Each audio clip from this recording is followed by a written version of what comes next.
जय श्री कृष्ण। श्री धर्मराजाय नमः।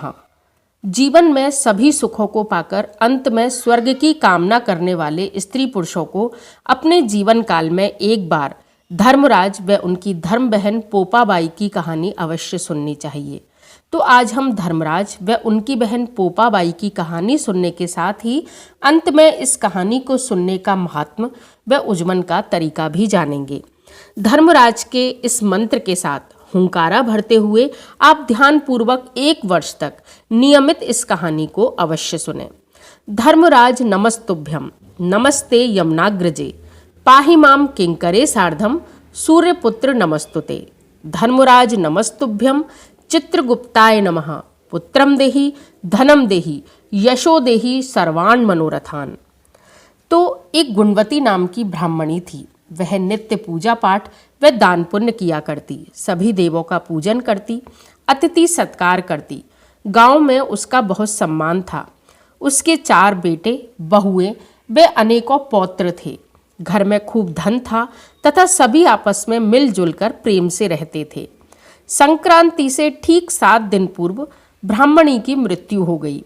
सभी उसके भाग्य की सराहना कर रहे थे कि कैसे गुणवती ने जीवन में अच्छे कार्य किए और भरा पूरा परिवार छोड़कर सुहागन रूप में बैकुंठ को गई है। गुणवती की आत्मा को लेने जो यमदूत आए वे गुणवती को देखकर आश्चर्य में पड़ गए और बोले, माई, तेरा तेज अलौकिक है। तेरे द्वारा किए गए शुभ कर्मों का प्रभाव हम स्पष्ट देख पा रहे हैं, लेकिन ऐसा क्या हुआ है, ऐसी कौन सी गलती तुझसे बन गई कि हम यमदूतों के साथ तुझे मृत्यु यात्रा करनी पड़ रही है। गुणवती भी आश्चर्य में भरकर उनके साथ चल पड़ी। रास्ते में सर्वप्रथम वैतरणी नदी मिली। यमदूतों ने कहा, हे माँ, तूने गौदान किया है या गौ के लिए कुछ भी किया हो तो उसे याद कर, वही तुझे इस वैतरणी से पार लगाएंगी। गुणवती ने मुस्कुराकर अपने द्वारा किए गए गौदान, गौग्रास के दान को याद किया तो अचानक एक सुंदर सी गाय ने आकर उसे बड़े आराम से वैतरणी से पार उतार दिया। थोड़ा चलते ही गुणवती को भूख और प्यास सताने लगी तो उसने अपने अन्नदान और जलदान को याद किया। ऐसा करते ही उसकी भूख प्यास मिट गई। रास्ते में अलग अलग नरकों के मार्ग आए, जिनमें कहीं कांटों के जंगल, कहीं चिलचिलाती धूप, कहीं कीड़ों का काटना तो कहीं चील कौओं का नोचना हो रहा था। जैसे ही गुणवती को कांटे दिखे उसने अपने खड़ाऊ चप्पल के दान को, धूप सताने लगी तो छाता कपड़ों के दान को, कीड़े काटने लगे तो चींटियों के भोजन को, चील कौए नोचते दिखे तो श्राद्ध पक्ष की काक बलि को, पक्षियों को डाले गए अनाज के दानों को याद किया और बड़ी प्रसन्नता से वह सब नरकों से गुजरकर धर्मराज के महल तक पहुंच गई। महल में सोने के सिंहासन पर भगवान नारायण के से स्वरूप में धर्मराज धरती के मानवों का न्याय कर रहे थे। गुणवती को देखकर धर्मराज ने बड़े प्रेम से उसका स्वागत किया, उसे बैठने को आसन दिया। फिर गुणवती ने हाथ जोड़कर धर्मराज भगवान से अपना अपराध पूछा। धर्मराज जी ने कहा, हे गुणवती, तुम अत्यंत पुण्यात्मा स्त्री हो। तुमने अपने जीवन काल तथा पहले के जन्मों में भी पुण्य ही किए हैं, लेकिन तुमने कभी भी मेरी तथा मेरी बहन पोपाबाई की कथा नहीं सुनी। मैं धर्मराज भगवान नारायण का ही स्वरूप हूँ तथा व्यक्ति के धर्म अधर्म का लेखा रखता हूँ। व्यक्ति यदि मेरे प्रति आस्था नहीं रखता, मेरी पूजा आराधना नहीं करता, मेरी बहन पोपाबाई उसे स्वर्ग में जाने का रास्ता नहीं देती। यह सुनकर गुणवती ने धर्मराज भगवान से पुनः 7 दिन के लिए धरती पर भेजने हेतु प्रार्थना की, ताकि वह धर्मराज व पोपाबाई की कहानी सुनकर उज्जमन कर वापस आ सके। पुण्यात्मा गुणवती को धर्मराज ने पुनः धरती पर जाने की आज्ञा दे दी। गुणवती के जीवित होने की खुशी में पूरा गांव खुशी से झूम उठा, लेकिन गुणवती ने उन्हें अपने आने का कारण बताया और हाथ में गेहूं के दाने लेकर सबको धर्मराज व पोपाबाई की कथा सुनाने लगी। पहले दिन की कथा के पश्चात उन गेहूं के दानों को लेकर वह सबसे पहले अपनी बड़ी बहू के पास गई। बेटा, ये गेहूं के दाने तिजोरी में रख दे। तो बड़ी बहू बोली, माँ जी, अभी मैं काम में लगी हूँ, कहीं भी रख दो। तो गुणवती दूसरी बहू के पास गई। उसने आप देखा ना ताब और गेहूं के कुछ दाने लेकर मुंह में डाल लिए कि माता जी, इन गेहूं के दानों में ऐसी क्या विशेषता है? हमारे घर में खूब अनाज भरा पड़ा है, कहीं से भी उठाकर तिजोरी में रख दूंगी। बचे हुए दाने लेकर गुणवती फिर तीसरी बहू के पास गई तो उसने पास ही खड़े अपने भाई को वे गेहूं के दाने दे दिए और कहा, भाई, मुझसे चीजें खो जाती हैं, तू ही इन्हें संभाल कर रख ले। गुणवती ने छोटी बहू को कुछ बचे हुए गेहूं के दाने ले जाकर दिए। उस बहू ने उन गेहूं के दानों को लेकर श्रद्धा भाव से लाल कपड़े में बांधकर तिजोरी में संभाल कर रख दिया। 7वें दिन गुणवती जब उजमन करने बैठी तो उसने धर्मराज तथा पोपाबाई का उजमन उनके द्वारा ही बताई गई विधि से धूमधाम से किया। कार्यक्रम संपन्न होने के बाद गुणवती ने सभी से कहा कि संसार में सभी सुख और अंत में बैकुंठ को देने वाली यह कथा साल भर सभी को सुननी चाहिए।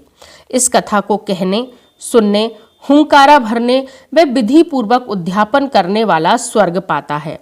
इन गेहूं के दानों को साल भर संभाल कर पूजा घर अथवा तिजोरी में रखें। ऐसा करने से धन धान्य से घर भरा रहता है, परिवार पर कोई विपदा या बीमारियां नहीं आती।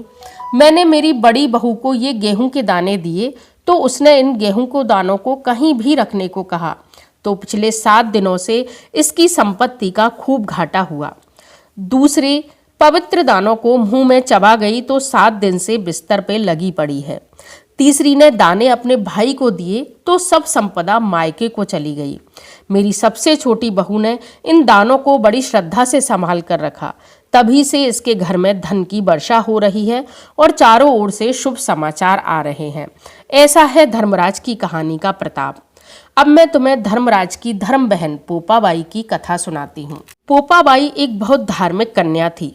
उसके माता पिता स्वर्गवासी हो चुके थे। वह अपने भाई भाभी के साथ रहती थी। एक दिन पोपाबाई के भाई ने अपनी पत्नी से कहा, यह पोपाबाई सारा दिन पूजा पाठ में लगी रहती है, इसको घर का काम सिखाओ, इसे पराया घर जाना है। ऐसा ही चलता रहा तो इससे कौन विवाह करेगा? तो भाभी ने पोपाबाई को समझाया कि घर का काम सीखो ताकि तुम्हारा शीघ्र विवाह हो जाए। यह सुनकर पोपाबाई ने कहा, भाभी, मैंने तो पहले ही मन भगवान विष्णु को ही अपना पति मान लिया है। मैं अब किसी और से विवाह नहीं कर सकती। मुझे गांव के बाहर एक झोंपड़ी डाल दो। मैं गांव के लोगों की गाय चरा लाया करूंगी, मांग कर कुछ भी खा लूंगी। बस भगवान के सिवा आज के बाद किसी पर पुरुष का मुख नहीं देखूंगी। अब पोपाबाई इसी प्रकार जीवन यापन करने लगी। एक दिन उस नगर का राजा वहां से होकर गुजरा। पोपाबाई के मधुर भजनों की आवाज सुनकर वह कुटिया के पास पहुंच गया। पोपाबाई ने कहा, कौन हो राहगीर? चले जाओ, मैं पराये पुरुष का मुख नहीं देखती। लेकिन अहंकारी राजा ने दरवाजा तोड़ दिया और जबरदस्ती पोपाबाई को उठाकर महलों में ले गया। रानियों ने पोपाबाई की ख्याति पहले ही सुन रखी थी। वे घबराकर राजा से बोली, ये पवित्र पोपाबाई है, इसे अभी छोड़कर आए, नहीं तो हमारा राज्य नष्ट हो जाएगा। राजा यह सुनकर घबरा गया और पोपाबाई को छोड़ने चल दिया। पर इतने में ही पाप की नदी आई और राजा और उसके राजपाट को बहाकर ले गई। पर पुरुष के दर्शन से दुखी पोपाबाई ने भी वहीं अपने प्राण त्याग दिए। पोपाबाई का धर्म के प्रति ऐसा समर्पण देख धर्मराज ने धर्मप्रिया उस पोपाबाई को अपने महल में स्थान दिया। आज भी सती व धर्मपरायण स्त्रियां पोपाबाई के दरवाजे से ही स्वर्ग में प्रवेश करती हैं। वे धर्मराज की धर्म बहन बन गईं। तभी से कहते हैं, राज है पोपाबाई का, लेखा लेगी राई राई। व्यक्ति के छोटे से छोटे कर्मों का भी ध्यान पोपाबाई रखती हैं। जो भी इस कथा को सुनता है, कहता है, हुंकारा भरता है, पोपाबाई उनके अपराध क्षमा कर उन्हें स्वर्ग में प्रवेश देती हैं। इन दोनों कथाओं का प्रारंभ संक्रांति, बसंत पंचमी अथवा किसी भी शुभ दिन से किया जा सकता है। यह कथा 1 वर्ष तक सुनी जाती है। यदि साल भर न सुन सकें तो 6 महीने, सवा महीने व 7 दिन, नहीं तो 1 ही दिन तो अवश्य सुने और उजमन कर दें। कथा प्रारंभ करने के लिए हाथ में गेहूं के दाने लेकर धर्मराज व पोपाबाई को मन ही मन प्रणाम कर इस कथा को सुने। फिर पहले दिन लिए हुए इन गेहूं के दानों को लाल कपड़े में बांधकर तिजोरी अथवा पूजा घर में संभाल कर रख दें। जितने समय तक यह गेहूं के दाने कपड़े में बंधे हुए उचित स्थान पर रखे रहते हैं तब तक घर पर किसी भी प्रकार की विपदा नहीं आती, घर में धन और धान्य की बढ़ोतरी होती रहती है।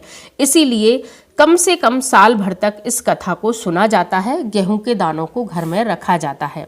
अब नित्य श्रद्धा भाव से हुंकारा बोलते हुए इस कथा को सुने और सुनाएं। उजमन में किसी ब्राह्मण को वस्त्र, कंबल, छाता, टॉर्च, चप्पल, लोहे की धर्मराज की प्रतिमा, सोने का सूरज, चांदी का चंद्रमा, चांदी की नाव, चांदी की सीढ़ी, तांबे का लोटा भोजन कराकर अथवा भोजन के साथ भेंट में दें। यदि ये सामान उपलब्ध न हो सके तो प्रतीक रूप में पैसा भी दिया जा सकता है। ब्राह्मण न मिले तो किसी भी मंदिर में यह सामग्री धर्मराज भगवान के निमित्त करके दान दी जा सकती है। पोपाबाई की कथा का प्रारंभ हाथ में राई लेकर किया जाता है। उजमन में 4 सूखे नारियल, जिन्हें खोपड़ा या गोला भी कहा जाता है, उनको 2 टुकड़ों में तोड़ें। इस प्रकार 8 हिस्से बना लें। इन 8 नारियलों में राई भरकर कोई भी वस्त्र व भोजन सामग्री तथा दक्षिणा रखकर किसी भी कन्या या सुहागन को अन्यथा किसी मंदिर में दे दें। अक्सर कमेंट में बहुत से प्रश्न उजमन के संबंध में आते हैं। इसके लिए मैं आपको बता दूं कि ईश्वर से कुछ छुपा नहीं है। आप अपनी सामर्थ्य के अनुसार उजमन में चीज़ें कम भी कर सकते हैं और अगर आपकी सामर्थ्य अच्छी है तो बढ़ा भी सकते हैं।